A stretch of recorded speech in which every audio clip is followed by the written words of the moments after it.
hello बस्नुहोस् न बस्नुहोस्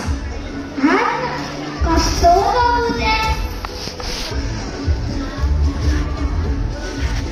होइन के को हल्ला त यस्तो यो केटाकेटी पनि कहाँ छन्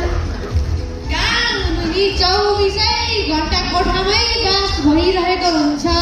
यो फेसबुक इन्स्टाग्राम टिकटक युट्युब गेमले त बर्बादै पारिसक्यो यिनीहरूलाई हो नि हाम्रा पनि त्यस्तै छन्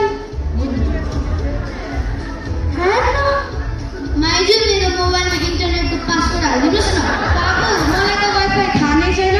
गएर भाइलाई सोध न हेलो भाइ हेलो के गर्दै तिमी के खेल्दै मेरो मोबाइलमा पनि पासवर्ड हाल्नु त हुन्छ माइजू म पनि जान्छु भइहाल्छ नि यसो मेरो पनि वाइफाईको पासवर्ड हालिदिनुहोस् न लिनु न लिनु स्क्यान गरिहाल्नु न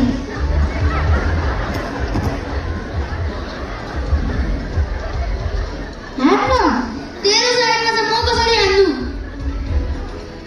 केटाकेटी हो बाहिर आऊ त दिदी भिना जानु भएको छ एकछिन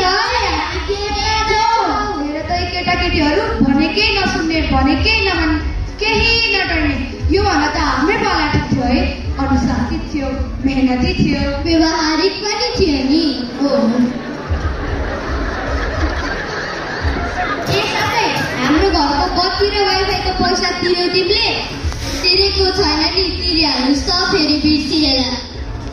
लौ त्यसो भए त अहिले नै तिरिहाल्नु पर्छ यो वाइफाईले गर्दा नि काम गर्न कति सजिलो भएको छ नत्र पहिला त घन्टौँ लाइन बस्नु पर्थ्यो कहिलेकाहीँ त बिदा नै लिने अवस्था पनि आउँथ्यो है टाइम र एफर्ट चाहिँ सेभ भएकै हो है दाइ हो नि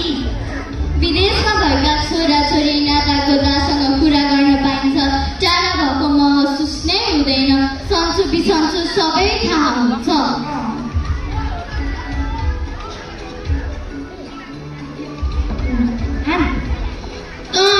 AK-47 युज गर्थे बरु